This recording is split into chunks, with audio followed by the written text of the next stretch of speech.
हे वय पैसे वाढवण्याचं नाही, पैसे सांभाळण्याचं आहे असं मी का म्हणतो. आमच्या ऑफिस जवळच राहणारे एक सिनियर सिटीजन, वय साधारणतः 64-65 असेल, एक दिवस आमच्या ऑफिसला आले. ही गोष्ट 2017च्या नोव्हेंबर-डिसेंबरची असेल आणि फंडची लिस्ट घेऊन आले. म्हटले 40-50 लाख रुपये याच फंडमध्ये इन्व्हेस्टमेंट करायची. मी म्हटलं या फंडमध्ये अजिबात इन्व्हेस्टमेंट करायची नाही, कारण हे फंड तुमच्या वयाला सूट होत नाही. तरीही त्यांनी त्याच फंडांमध्ये इन्व्हेस्टमेंट केली दुसरीकडे जाऊन, आणि मला भेटायला आले डायरेक्ट कोरोनानंतर. ज्या दिवशी ते भेटायला आले त्या दिवशी ते म्हणतो ते सर, कोरोनामधनं तर वाचलो, परंतु हा पोर्टफोलिओ बघून हार्ट अटॅक यायची वेळ आलेली आहे. ज्या दिवशी त्यांनी पोर्टफोलिओ दाखवला तेव्हा पोर्टफोलिओचं व्हॅल्युएशन -40% होतं. त्यांनी आयुष्यात कधी आपले पैसे खाली जाताना बघितलेले नव्हते. तर मित्र हो, या वयामध्ये जास्त सुपरमॅन बनण्याचा प्रयत्न करू नका.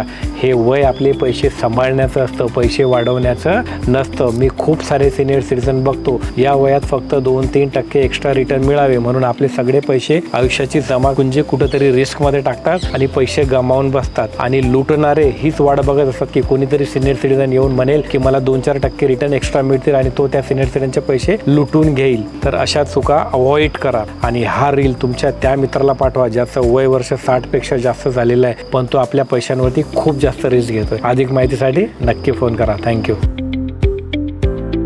Mutual fund investments are subject to market risks. Read all scheme related documents carefully.